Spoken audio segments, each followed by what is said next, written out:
I accidentally gave myself Dumb and Dumber bangs. Lloyd Christmas. You have the Lloyd Christmas? Yeah, nobody talk about it, okay? What the hell? What the hell? What the hell? What the hell? What the hell? What the hell? What the hell? What the hell? What the hell? What the hell?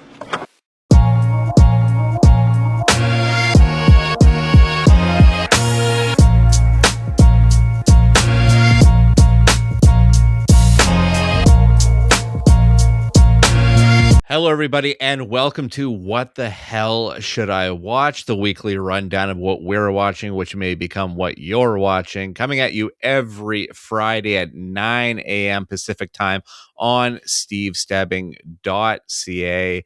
And this week, well, we have the biggest opening of all time with over $300 million or something like that. So The Giant will lead off with that one, as well as a brand new rom-com that uses a ridiculous premise that I really had to get over to enjoy, as well as a very lo-fi horror film that is available through Shudder, but I have it on Blu-ray. So let's just dig in right now.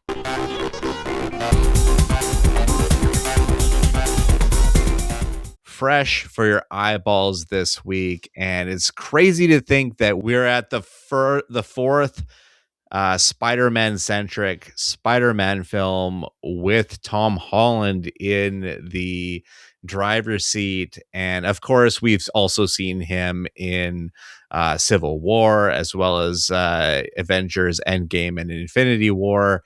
But yeah, it's kind of mind-blowing that he's the only one of the Spider-Men to get 4 movies now. Yeah. But we might as well just get right to it. This one is Spider-Man Brand New Day. A forgotten Peter Parker lives alone as a full-time Spider-Man until mounting pressure triggers a dangerous change and a powerful new enemy emerges. Starring Tom Holland, Zendaya, Sadie Sink, Jacob Batalon, John Bernthal, Florence Pugh, Tremel Tillman, Marissa Tomei, and Mark Ruffalo. Directed by Destin Daniel Cretton. So this is the first of the Spider-Man films to not have John Watts directing. Instead, it's Destin Daniel Cretton, who did the Shang-Chi movie, as well as the recent. He did a few episodes of the recent Wonder Man series, and I still think that this movie still holds this. It holds in this saga of Spider-Man, this iteration of the character that we're going through. It doesn't feel like a weak link in the chain. The chain is still very strong, helped by a few outside sources. I won't give all of them away, but I mean, Punisher is very much part of the marketing for this film, so I don't think that's really a spoiler.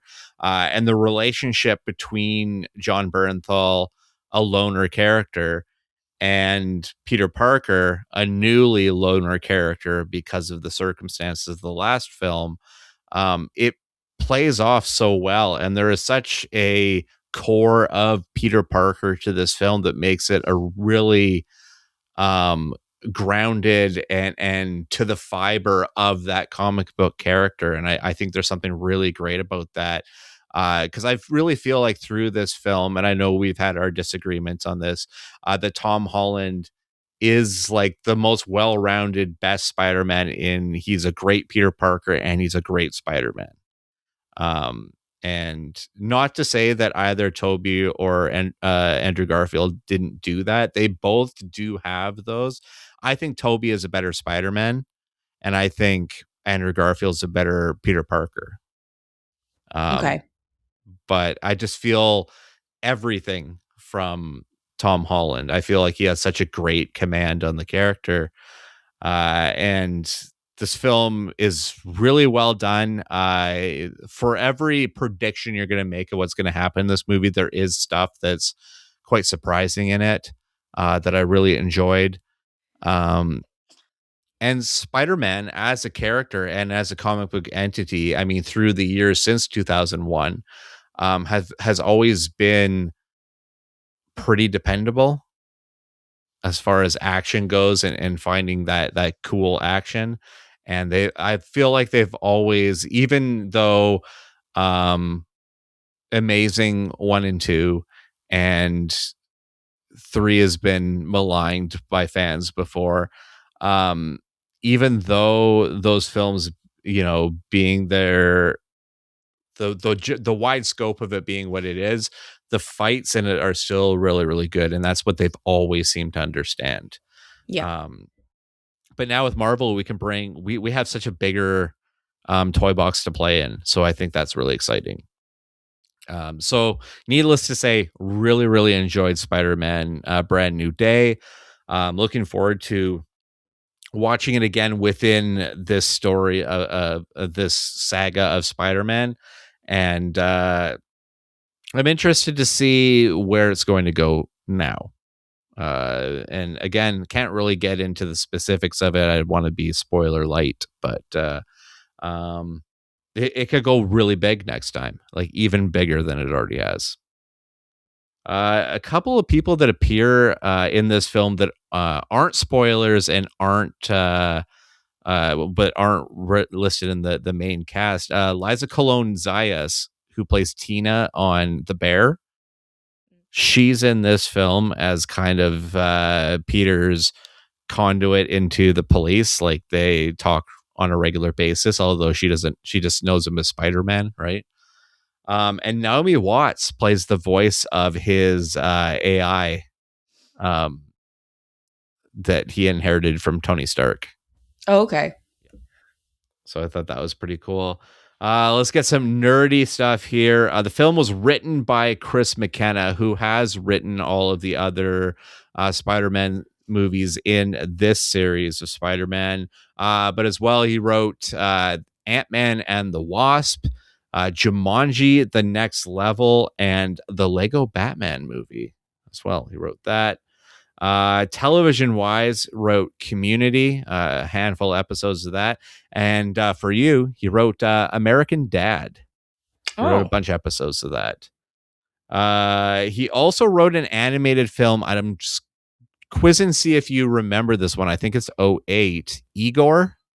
Yes. With John Cusack? Yes. He wrote that. I watched that movie a lot. Oh, nice. Yeah, he wrote that one. Okay. And it was also written by Eric Sommers, who wrote a incredibly rude Comedy Central cartoon called Drawn Together, which is hilarious. I love that show. I think it's very funny.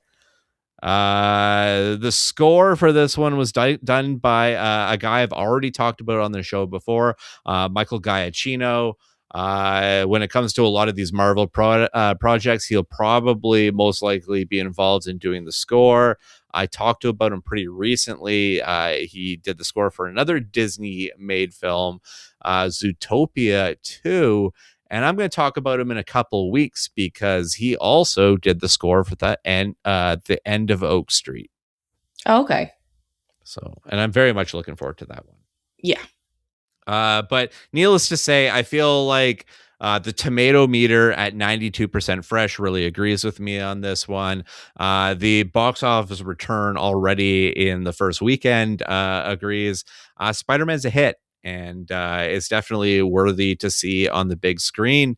And I feel like they've really got it. They've got it down pretty well now with these films. It feels like clockwork at this point. So really enjoyed that. Let's move on to a genre that I'm not usually a huge fan of. It takes special ones to break through, but it's a rom-com, and this one comes from one of the kings of the rom-com, and he's got a formula for it, and it generally works out, even if he has a weird premise. This one is called One Night Only. Two New Yorkers search for love on the one night of the year when sex is legal. Starring Monica Barbaro, Callum Turner, Maya Hawke, Julia Fox, King Princess, Ben Marshall, Z-Way, Molly Ringwald, and LeVar Burton. Directed by Will Gluck. King Princess is a very odd pull. I have Yeah. one song from them on my She's great. playlist. She's great. I really like her. She's got I probably have about 5 or 6 on my Spotify for her. She's really great.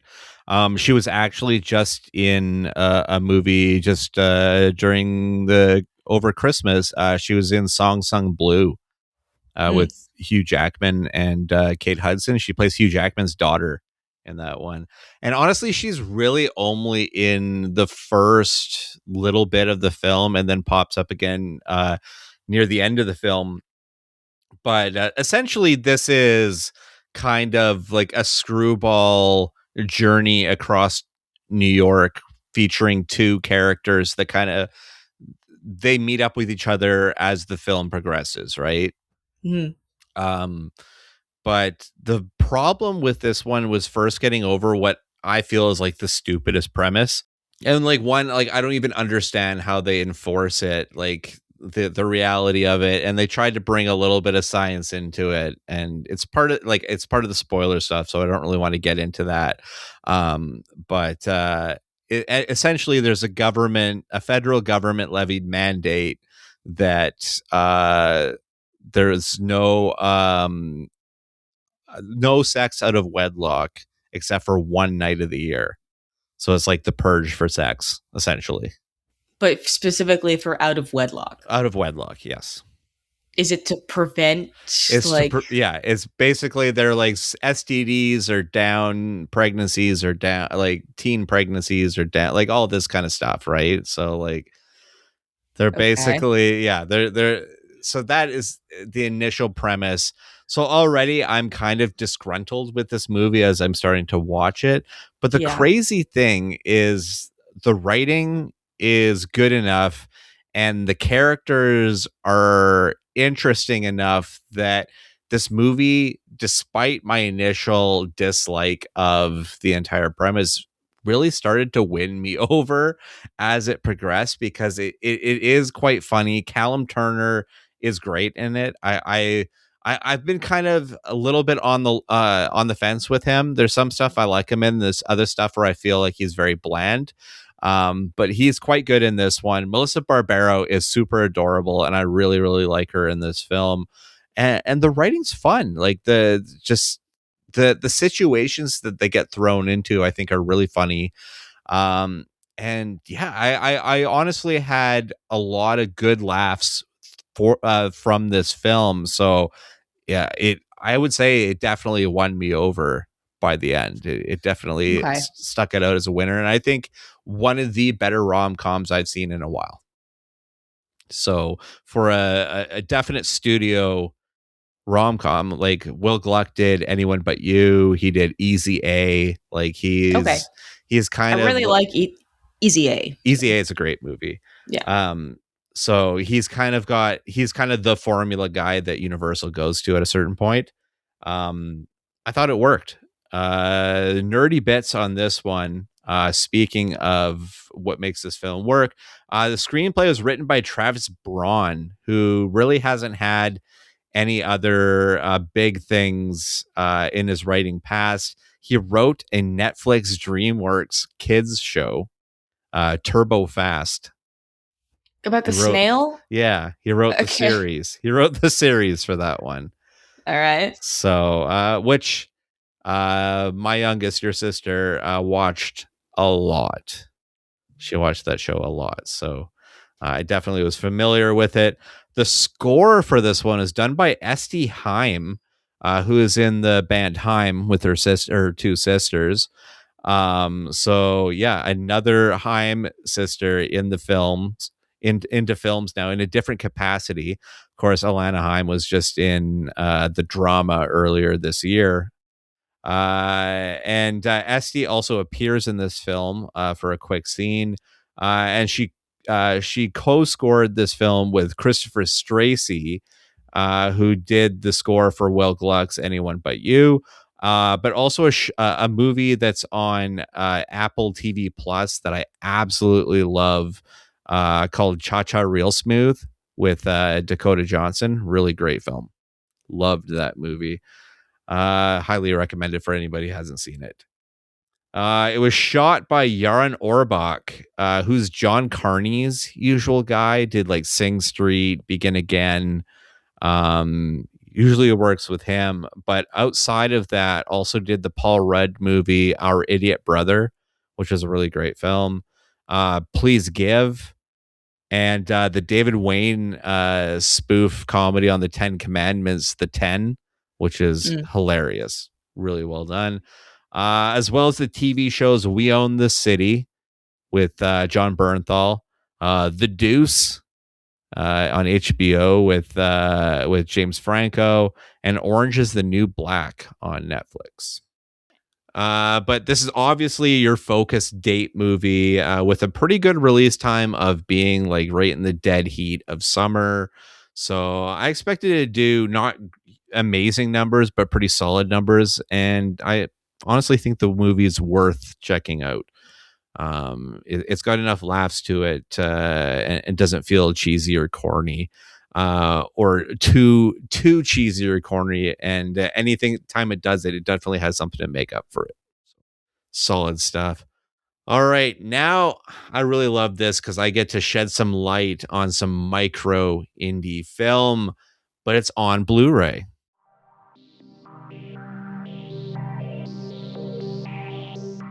It's right on the Blue this week, and you can go to your favorite horror streaming service and see this movie right now. But if you're a keener like me, you'll look to pick it up on physical disc, and it is available on Blu-ray of all things, not just DVD.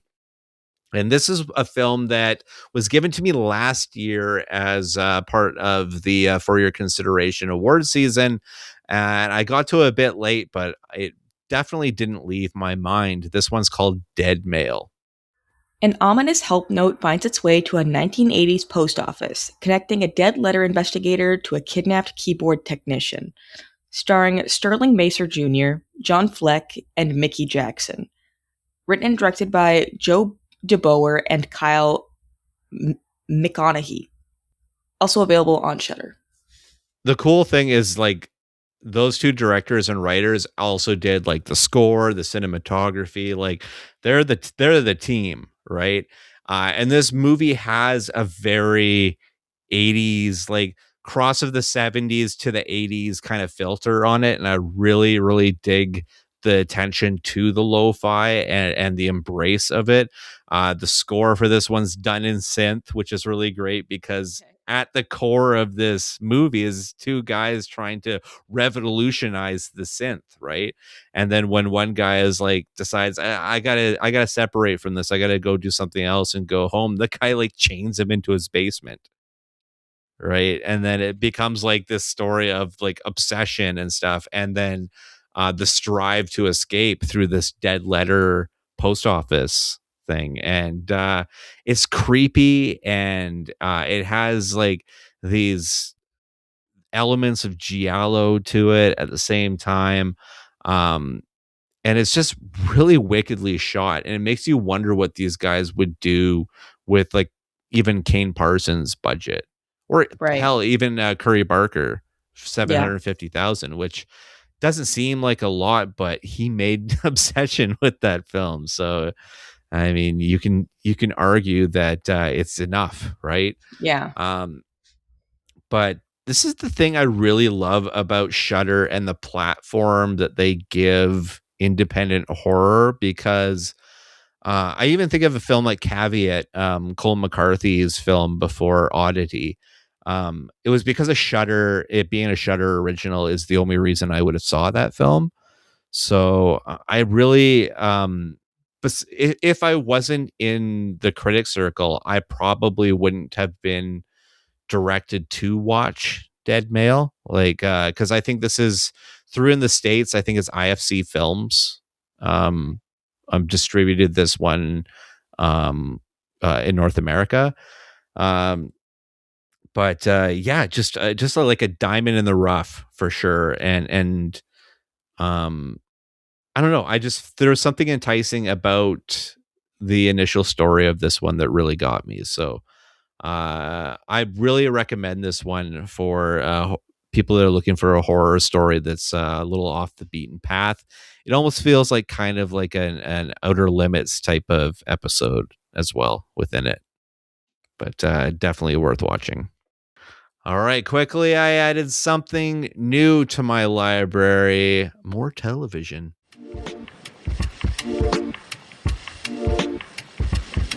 That's right. Another box set from the movie Zing people. And this was one of those procedurals that I think it was airing on the USA Network. And I just started watching it when it came out because I liked the lead star. And I don't ever think I remember finishing it. So it's a good thing I had the complete series. This one's Covert Affairs. And yeah, this is Piper Perabo as a CIA agent. It's I call it Alias Light because there definitely felt like there was more dire situations and darkness in Alias than ever showed up in Covert Affairs. And my wife loved to make fun of this show because they had Christopher Gorham played like an analyst that she used for help in it. And he was blind in this series, but he's not actually blind in real life. So he would just kind of stare to the side. And she was like, well, that's an easy way to play blind. And then she would ask questions like, why does he need a computer monitor?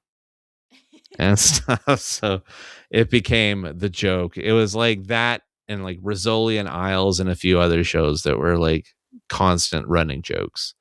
But even so, I'm looking forward to re-immersing myself in this one because I totally forgot that Peter Gallagher's in this show too. And I like Peter Gallagher. All right, I'm going to dust off a segment that I haven't brought back. Actually, a couple segments because I have one coming up later that I haven't talked about in a while.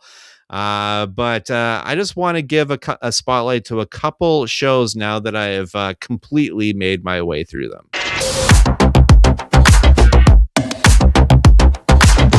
That's right. There's a couple of shows, and this first one is actually entering its third season as we speak. It is now back on Paramount Plus.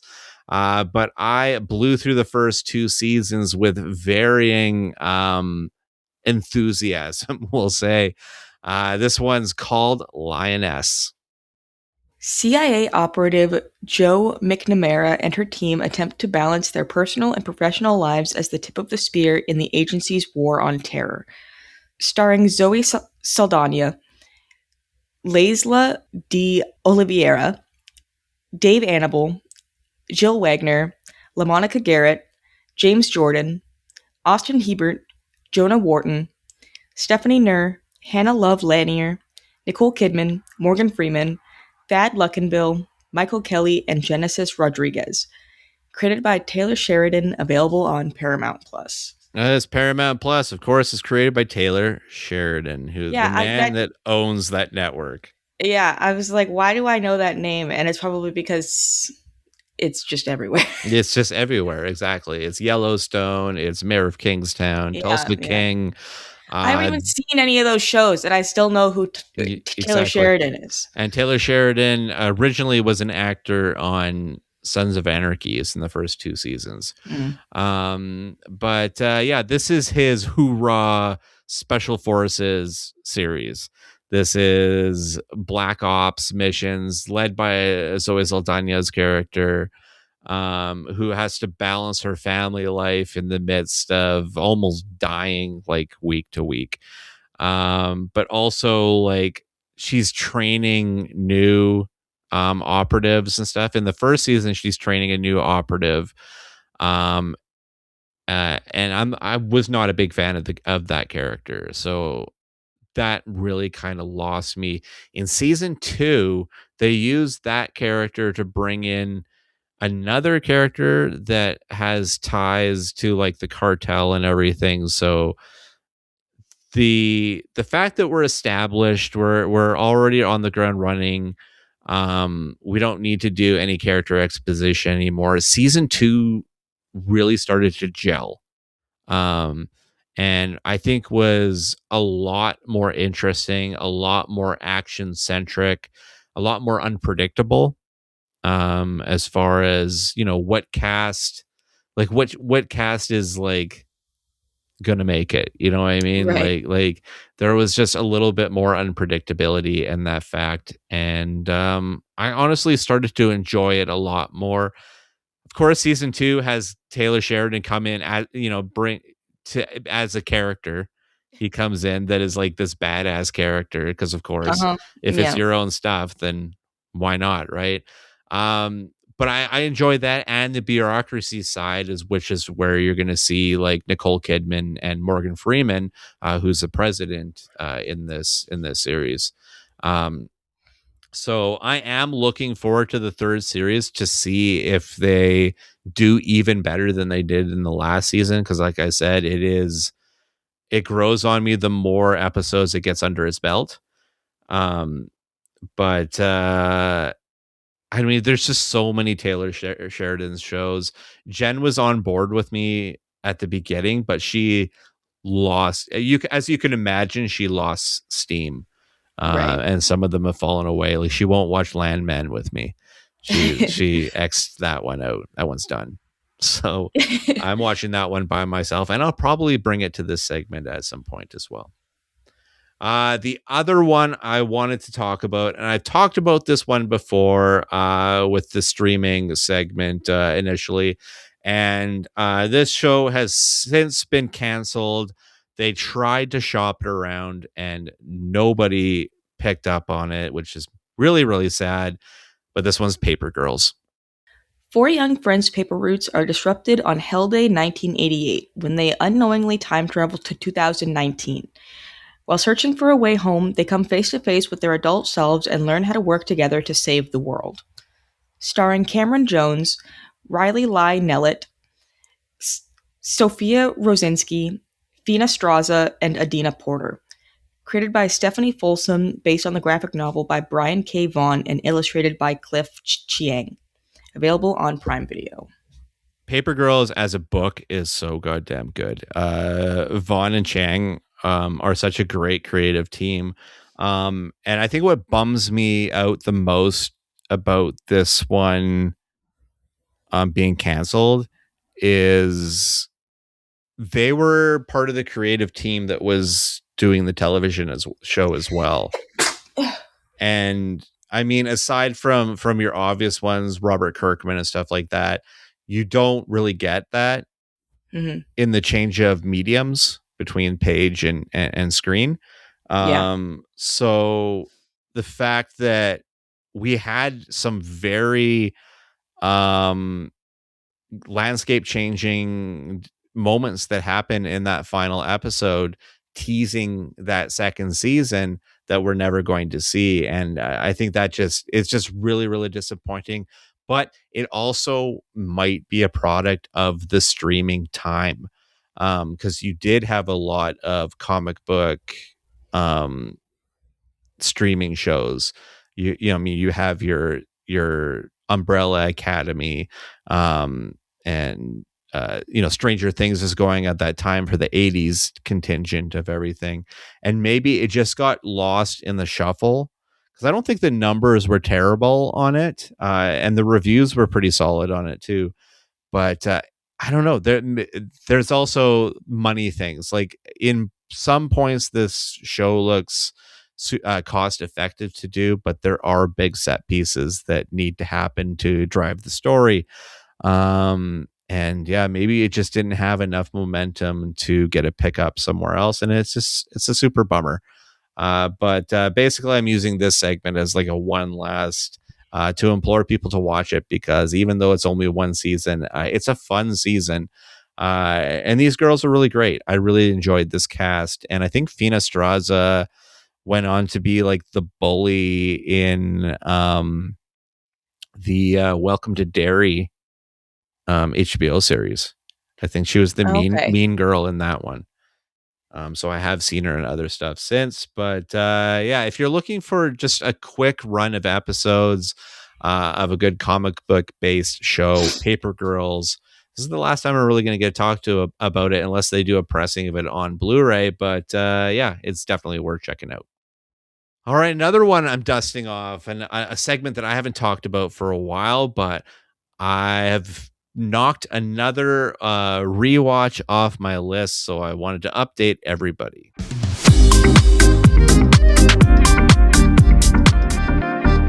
That's right. The movie journey going on this week is the Bond series, and I am still going through the Connery Bond films.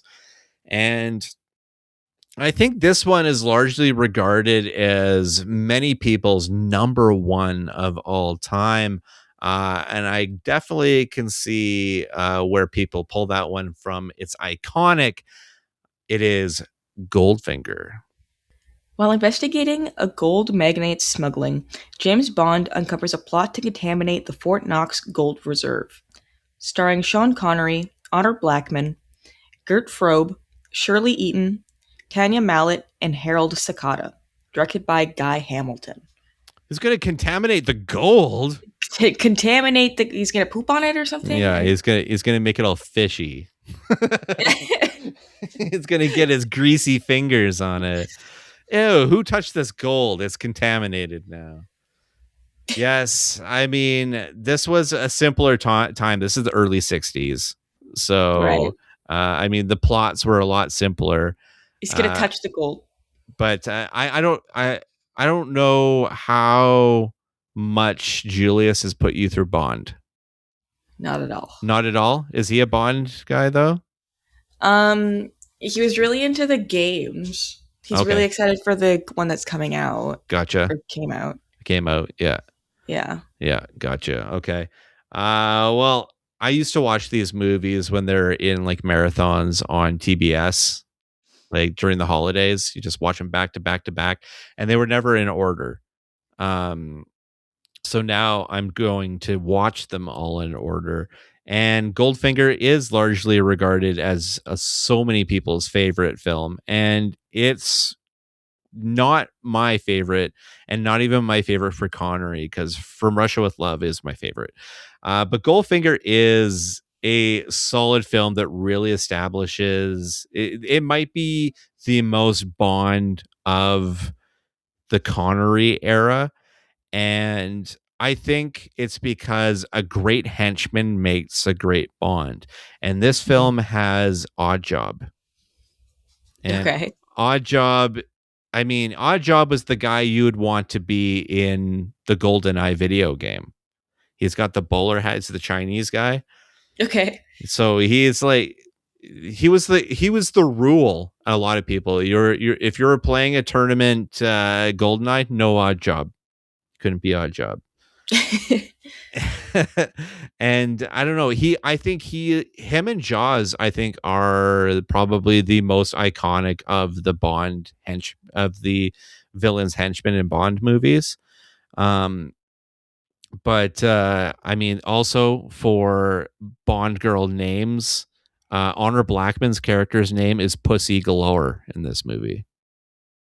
So Amazing. Yeah. Amazing. Subtle. So, yeah. So as subtle as a sledgehammer to the face, right? But I mean, there's not a lot more that could be said about this movie. I think this is special within Connery's run of the Bond movies. It definitely helped him get more money in the Bond movies because he hurt his back in a fight with Oddjob in the Fort Knox sequence, and the incident delayed filming, and the rumor is the Connery used this to get a better paycheck for the next movie out of the producers, which would be Thunderball. A little more trivia I pulled off this one before we move on. The movie was the fastest grossing movie in movie history when it was released, and was entered into the Guinness Book of World Records. This Wow. movie was so popular that some theaters were holding showings 24 hours a day to meet demand. Jesus. Yeah. The producers originally wanted Orson Welles to play Auric Goldfinger, but Welles was too expensive. Then Gert Frobe began arguing over his salary, saying he wanted 10% of the movie's earnings, prompting the producers to wonder whether Welles would have been cheaper after all. But I am really enjoying this run through of James Bond. These ones I get to watch out of my Connery 4K box set, which was recently released by Warner Brothers. So very, very cool stuff. And yeah, stay tuned for Thunderball. Butt time?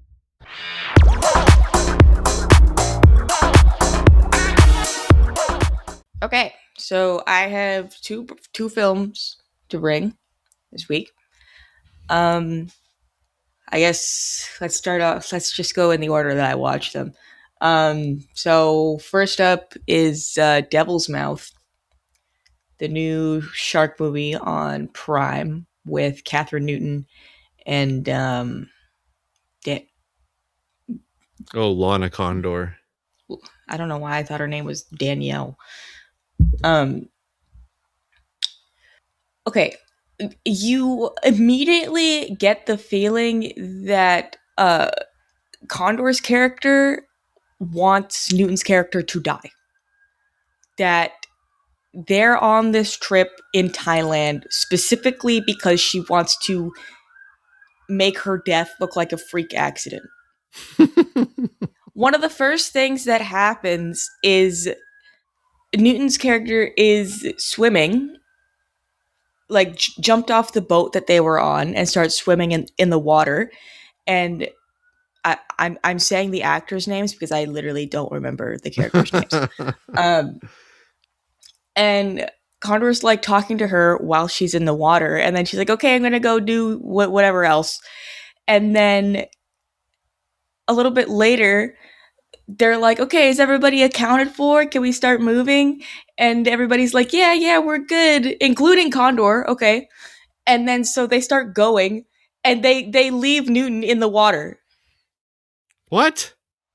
Yeah, and then a huge swarm of like box jellyfish come, and they're like stinging the crap out of her. Like I straight up think she's gonna die like right here, and they're just gonna waste fucking Catherine Newton. And then they do eventually realize that she's out there, and she's like screaming because she's dying from jellyfish. And then they go back and pick her up, and then she's like, "Dude, you knew I was out there. Like, why did you let the boat leave when you knew I was out there?"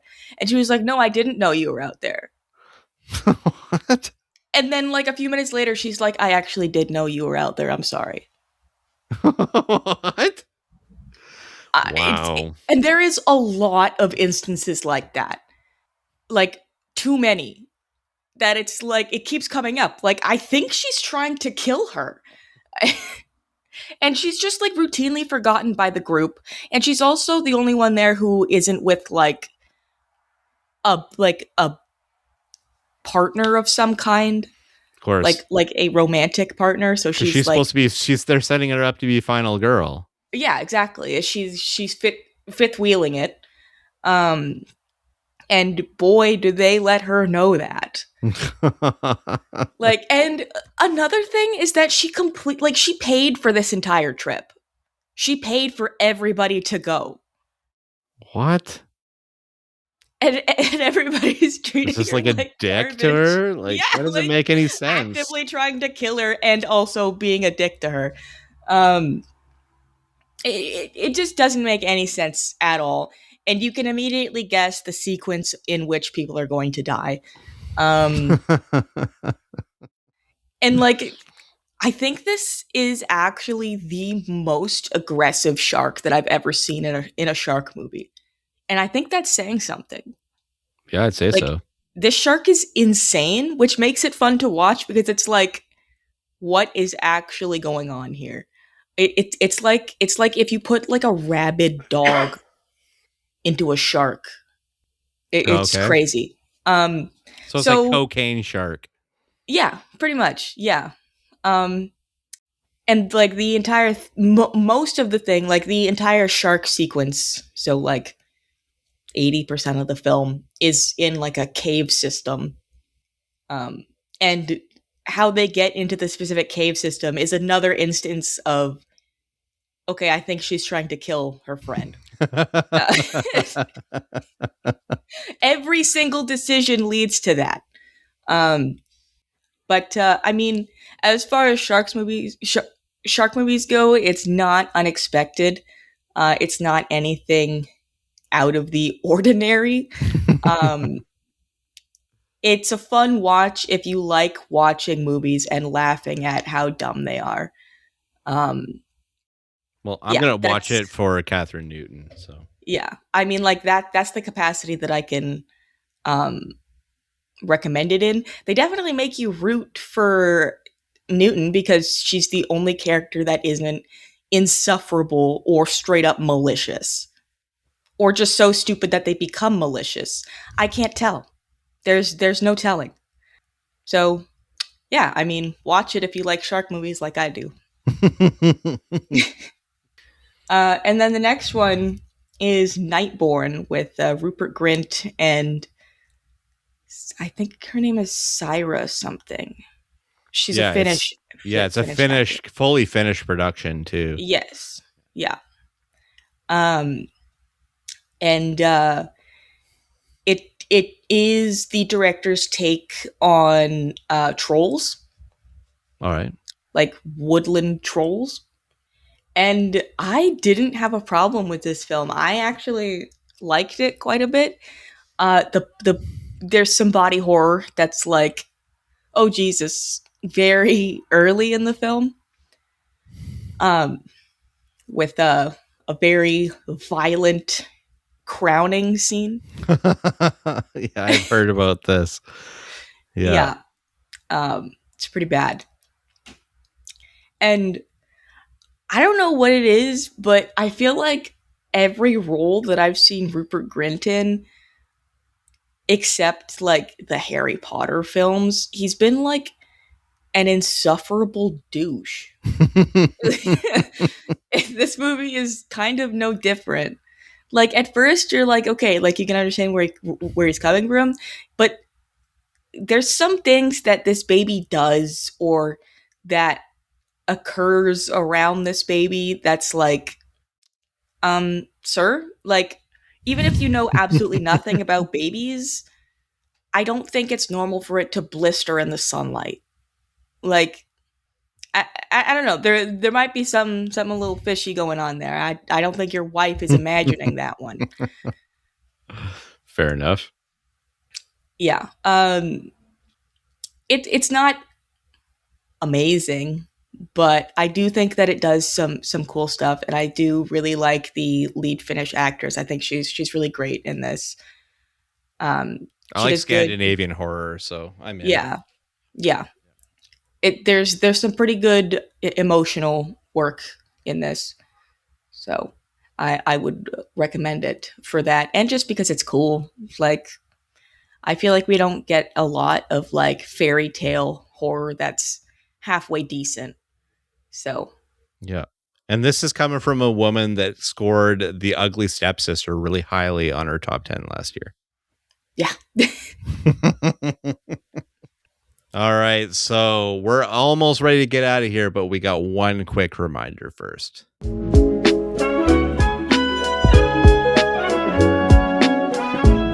It's right out on Blu-ray through Deckel Releasing, and I'm hoping to find a copy of this one myself because liminal horror has been the focus of 2026. Backrooms isn't out on Blu-ray yet, but Exit 8 is on Blu-ray now, and I had a lot of fun with this movie. Chloe and I got to review this one at the same time. We reviewed it on the April 10th episode, so check that one out. And yeah, I honestly think this is going to be one of the better horror films of the year when it's all said and done. All right, we're about to get out of here, but what are we going to talk about next week?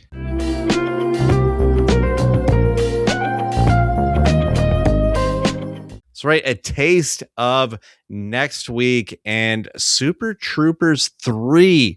That's right, they made a third movie after the Kickstarter second one.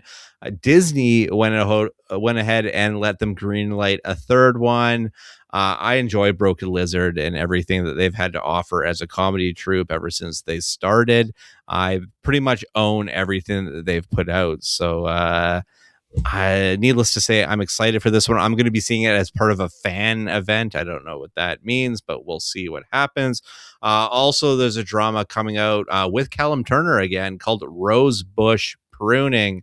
This one's being lauded for a really great performance from Pamela Anderson in this one, continuing her really great work in this part of her career. Also, Eli Roth's Ice Cream Man, a film that seems to be bastardizing both the film Cooties and the original Clint Howard Ice Cream Man. And I'm also hearing that he made this film with generative AI in it. So I don't exactly know if I even want to see this movie, but I have Yeah, to put it on the list. that's very much tainted my want, because I was excited for it, but it and like a large part of it is the fact that he like misspoke initially and said that he didn't use AI, and then later said, "Yeah, I did actually." Like, so you lied. Yeah. Like, I don't know. I don't generally take Eli Roth as a trustworthy individual on a general basis. Also, Netflix has a new thriller horror called The Last House that has Greta Lee and Wagner Moura in it. Very looking forward to that one. On Hulu, new Bret Easton Ellis written series that actually has Bret Easton Ellis as a character in it. This one's called The Shards. It looks like it's horror adjacent, so it looks kind of cool. And Ted Lasso is coming back for season 4, and I'm worried. But that brings us to a close here. You can find me on Twitter, Instagram, Letterboxd, Threads, and Blue Sky at the Stevel Dead. You can find me on Letterboxd at HoneyBunChloe. You can also find all of the episodes for this show on stevestebbing.ca or go to the YouTube page and please like and subscribe. You can also find us on shiftheads.ca. You can hear me a few different places. First, on After the Credits with Marina, Bill, and Melissa. You can find those episodes at atcpod.ca. You can also hear me on Tremble, the Horror Podcast with Kurt and Taylor. You can find those episodes at 3angrynerds.com. And you can also hear me now on Kelowna's AM 1150 every Friday just after the 8:30 news break. And you can also hear me on Shane Hewitt and the Night Shift, Friday nights at 8 p.m. Eastern Time on Toronto's News Talk 1010, found on the iHeartRadio network. You can also get all of those episodes wherever you get your favorite podcast. And that does it for us. We've emptied out our list for this week. So until next week, bye-bye.